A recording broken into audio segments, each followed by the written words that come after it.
aussi une étape intéressante sur le thème que nous abordons, qui est la finale roi fou cavalier, puisque cette fois-ci le roi noir est au centre.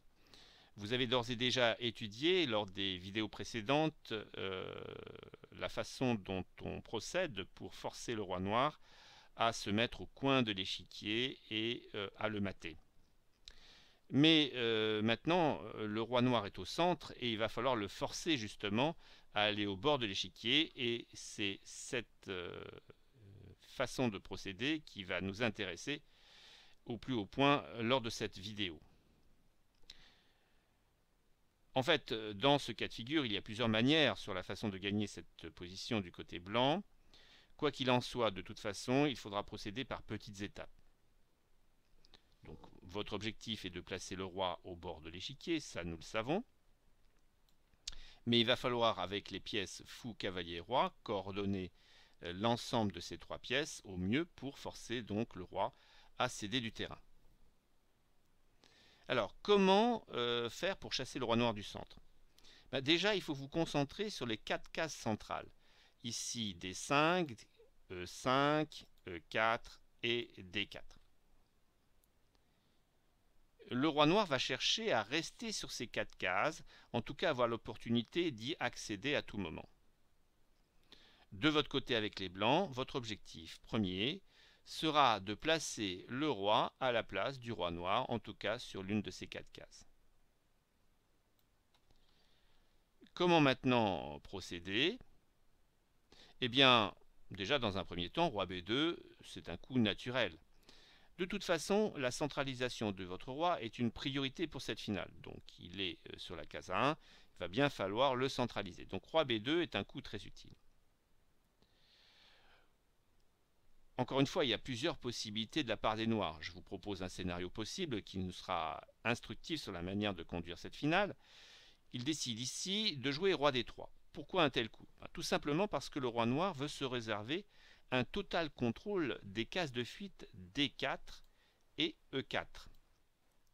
Et donc en se plaçant de cette manière, il interdit au roi de s'approcher. Et donc, il se réserve les cases D4 et E4 comme fuite. Alors comment jouer maintenant du côté blanc? Encore une fois, plusieurs façons de jouer sont possibles. En voici une instructive. Pour choisir votre plan, notez l'efficacité de chacune des pièces blanches. Bon, par exemple, le roi. Le roi blanc est plutôt bien placé. Le jouer en B3, ce serait dommage parce qu'on bloquerait le fou. Le jouer en C1, ça paraît peu séduisant car le roi est en première rangée. Donc mieux vaut le laisser sur sa case. Il pourrait être à l'affût pour obtenir une case plus ambitieuse. Donc on va le laisser là. Le fou. Le fou, la diagonale du fou est plutôt utile. Elle contrôle les cases C4 et D5, une case centrale. Donc ce fou est plutôt bien placé. Il est clair ici qu'il faut optimiser le cavalier qui lui n'a aucune utilité sur cette case, à part contrôler la case D2. Où le jouer? Eh bien, tant qu'à faire, vers le centre. Donc ici, cavalier C3. En plaçant votre cavalier au centre de l'échiquier, celui-ci contrôlera plus de cases et sera plus contraignant vis-à-vis du roi. Notez que déjà, sur la case C3, il contrôle la case centrale E4. Généralement, c'est un bon repère de placer votre cavalier afin qu'il contrôle une case centrale, donc à retenir. Il faut toutefois noter que vous devrez vous appliquer à placer votre cavalier sur une case blanche, afin qu'il contrôle les cases noires, ce qui complétera son action avec celle du fou. Car pour le moment, il contrôle donc les cases blanches. Donc une fois que vous allez le placer sur une case blanche, il contrôlera les cases noires. Nous verrons ça tout à l'heure. Donc pour l'instant, cavalier C3, roi D4. Alors je pars sur l'idée que la défense noire est de rester au centre de l'échiquier. Bien entendu, si le roi vient en D2, c'est aussi possible de la part des noirs.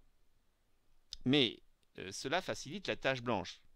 Votre objectif alors sera de placer votre roi blanc au centre de l'échiquier. Ne pas l'oublier.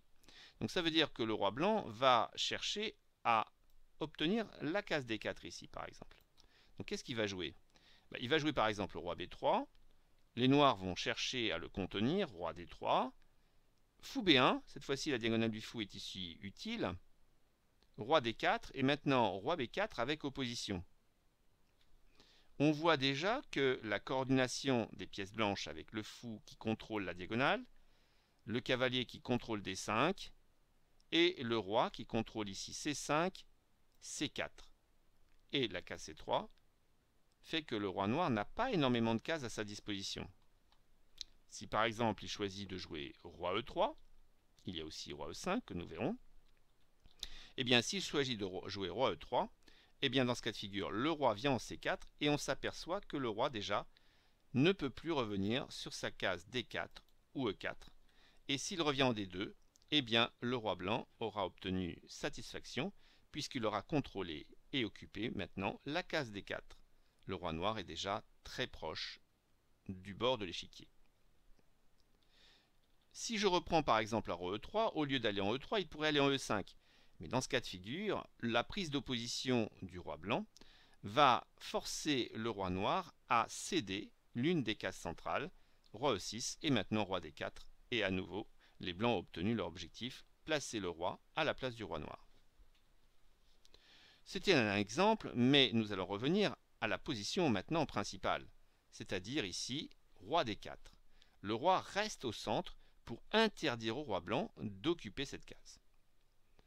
Comment poursuivre? Roi C2.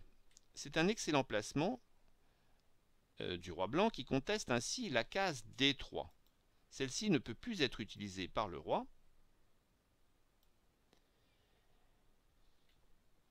Et du même coup, notez comme les cases C4, D5, E4 sont contrôlées par les blancs. Voici un excellent cas de figure d'une très belle complémentarité entre les pièces blanches. Les noirs vont jouer roi E3 afin toujours de conserver sa case de fuite ici D4 et empêcher le roi blanc de s'exprimer. Comment procéder du côté des blancs? Eh bien, on va utiliser la méthode de l'exclusion. Le roi blanc, par exemple, il n'a pas de case utile. Roi, il ne peut pas aller en D2. Roi ici, c'est la dernière rangée. Roi, pareil, dernière rangée. Et ça n'a aucun intérêt. Et roi B3, le roi s'éloigne du théâtre des opérations. Donc, on va dire que le roi blanc reste à l'affût pour obtenir peut-être cette fameuse case D3. La diagonale du fou, elle, est excellente. Elle contrôle la case C4, la case D5, la case centrale, donc D5. Donc ici, on va dire que le fou est très bien.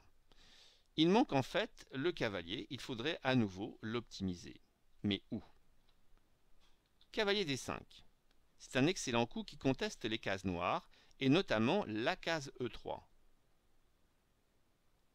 De plus, le cavalier occupe une case centrale. L'étau autour du roi se resserre. Comment résoudre maintenant? Comment solutionner pour les noirs? Eh bien, ils vont chercher à rester au centre de l'échiquier, roi D4. Imaginons qu'il aille en E4. Sur cette case également, le roi noir sera dans l'incapacité à stopper l'avancée du roi blanc. Car maintenant, roi C3. Le roi conteste la case D4 et on voit tout l'intérêt d'avoir placé le cavalier en D5 sur une case centrale car il contrôle la case noire E3. Impossible pour le roi de faire opposition. Il est obligé d'aller en D4 et le roi blanc continue sa progression avec roi D3, contestant ainsi la case E4. Le roi noir est ainsi chassé du centre puisqu'après roi D6, le roi occupe victorieusement la case D4 et ainsi le centre. La manœuvre blanche est éloquente et je vous conseille de la regarder à nouveau en cliquant sur pause. Le roi blanc en fait occupe une case centrale. Le premier objectif est ainsi atteint. Si maintenant roi E6, eh bien nous allons procéder avec la barrière que je vais étudier de manière plus approfondie lors de la vente principale. Mais ici, par exemple, le cavalier E3. Avec cet échec double, le cavalier contrôle également la case F5. On voit que la case D4 est contrôlée la case D5 également. Vous voyez qu'il y a une barrière sur la 5e rangée. Le roi, par exemple, vient en D6. Et maintenant, une petite manœuvre, c'est fou D5. En plaçant ce fou-là, le roi est obligé de céder la 6e rangée. Et c'est encore une belle petite victoire de la part des blancs.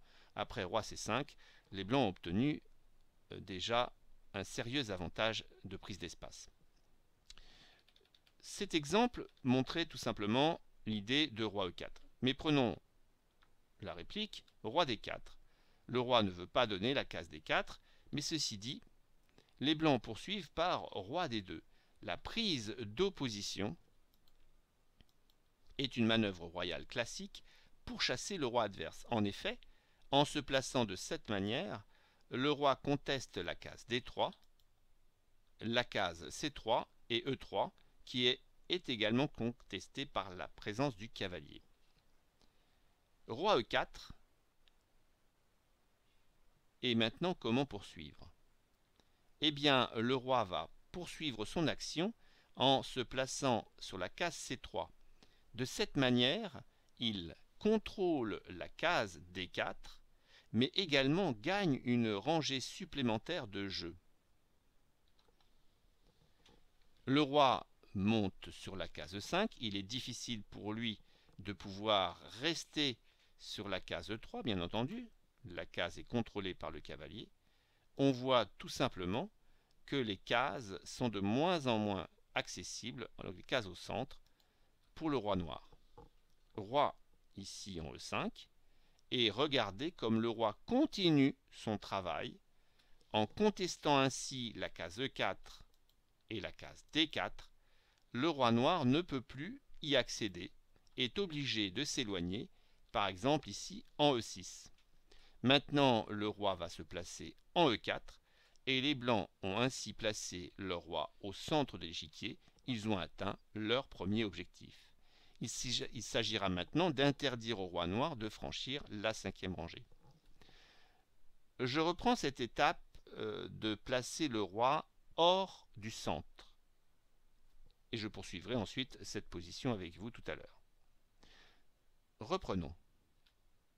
Le roi noir est au centre de l'échiquier. L'objectif est de placer le roi blanc à la place du roi noir, sur une de ces cases. Ainsi, le roi sera éloigné et il y aura plus de facilité pour les blancs de le mettre vers le bord de l'échiquier. Pour y arriver, les blancs ont optimisé le placement du roi. Ça, c'est important. Roi D3, cavalier C3. Le cavalier n'avait pas d'utilité. Il est placé au centre de l'échiquier. On va même le placer sur une case centrale. Roi D4. Regardez comme le roi blanc se place en C2 afin d'obtenir à terme la case D3 qui chasserait le roi noir encore plus loin des cases centrales. Roi E3, toujours dans l'idée d'interdire au roi blanc d'accéder à la case D3 tout en gardant la case de fuite D4.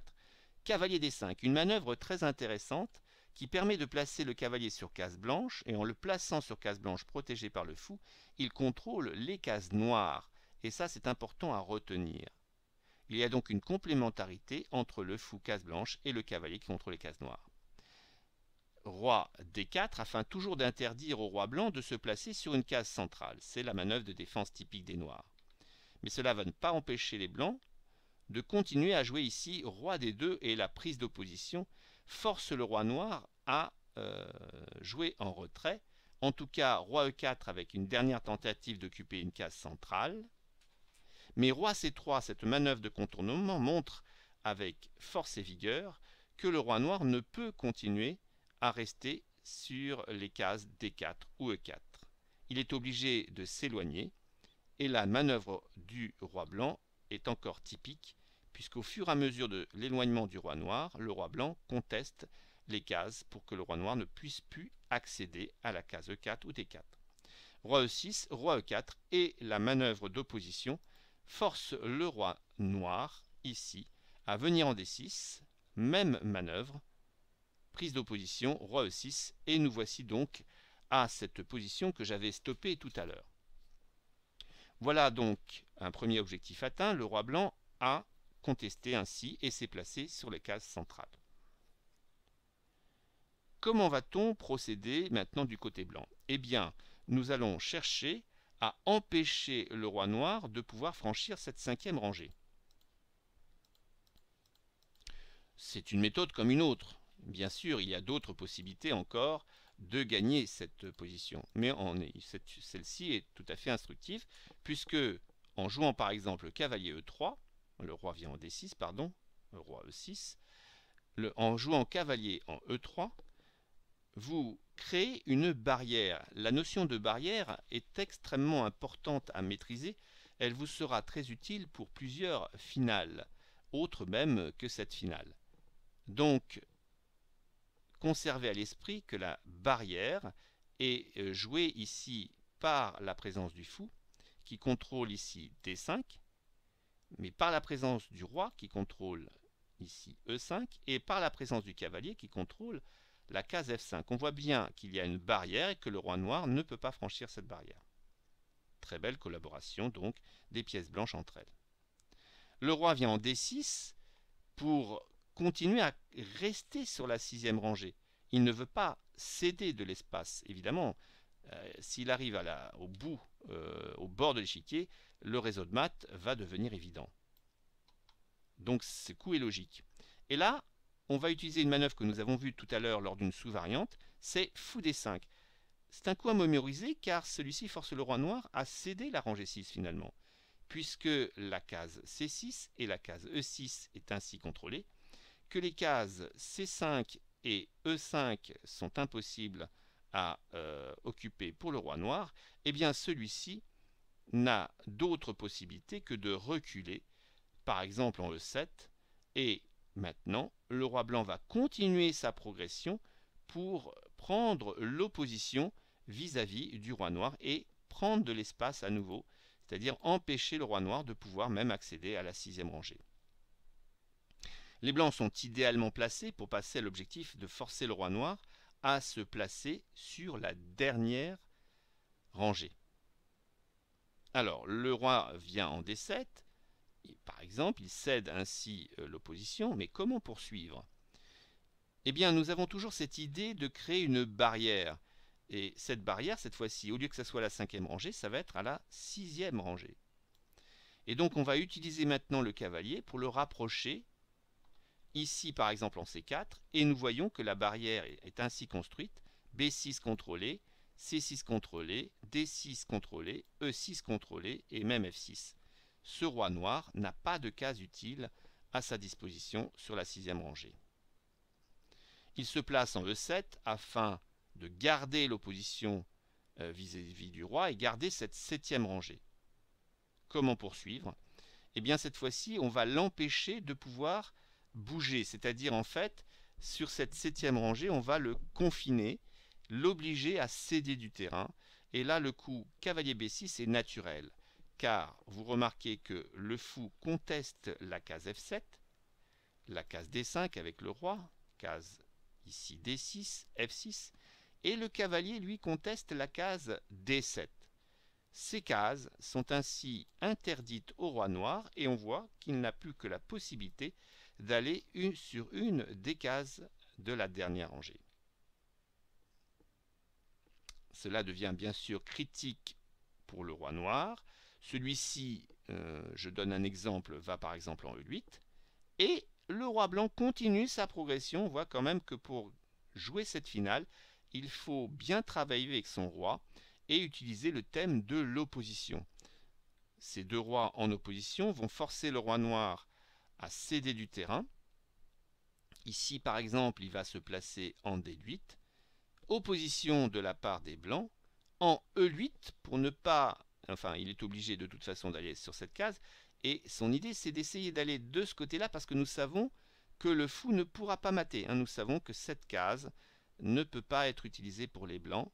Et donc, l'idée, c'est de forcer le roi noir à aller sur cette case. C'est pour cette raison que cavalier D7 est logique. Interdiction de la case F8, interdiction de la case F7, E7, et maintenant roi D8. Et là, avec fou F7, nous retrouvons un thème de la vidéo 4 que je vous conseille de revisionner si nécessaire. Si je reprends donc vers la case ici, roi C3, voilà, roi E4, roi E5, roi D3, roi E6, roi E4, voilà. Nous étions sur cette thématique. Les blancs ont ainsi placé leur roi au centre de l'échiquier et ils ont atteint leur premier objectif. Et là, j'ai insisté sur l'idée de créer une barrière, donc il va falloir retenir ce second objectif, empêcher le roi noir de pouvoir accéder, en tout cas franchir la 5e rangée ici. Donc la collaboration des pièces blanches est importante à retenir. Et vous pouvez remarquer cette fonction du cavalier qui contrôle avec le roi les cases blanches et noires. Ainsi de suite, avec roi D6, ce deuxième schéma à retenir, le fou en D5 qui va obliger le roi à céder, et toujours cette avancée du roi blanc à retenir également qui crée une barrière. Roi D7, la barrière va continuer à être exploitée, en tout cas consolidée avec la présence du cavalier en C4. Le roi noir ne peut franchir la 6e rangée. Très belle collaboration des pièces blanches. On voit quand même qu'elles sont rapprochées entre elles et que chacune a sa fonction. Ici, roi E7 et maintenant le cavalier vient en B6, empêche le roi noir de pouvoir accéder à la case D7, force celui-ci avec la présence du fou et du roi en face de lui, eh bien, à céder du terrain et aller sur la dernière rangée, ce qui va donner plus de facilité aux blancs avec la prise d'opposition pour forcer le roi noir à suivre la direction voulue. Et suite avec la vidéo 4. Bien entendu, cette finale est à revisionner, il faut pratiquer et au fur et à mesure que vous dominerez cette finale, eh bien, vous aurez plus de facilité à traiter d'autres finales où la prise d'espace, la collaboration des pièces entre elles, la prise d'opposition sont des outils extrêmement utiles et importants pour gagner des positions. Je vous remercie de votre attention et vous dis donc à bientôt pour une prochaine finale.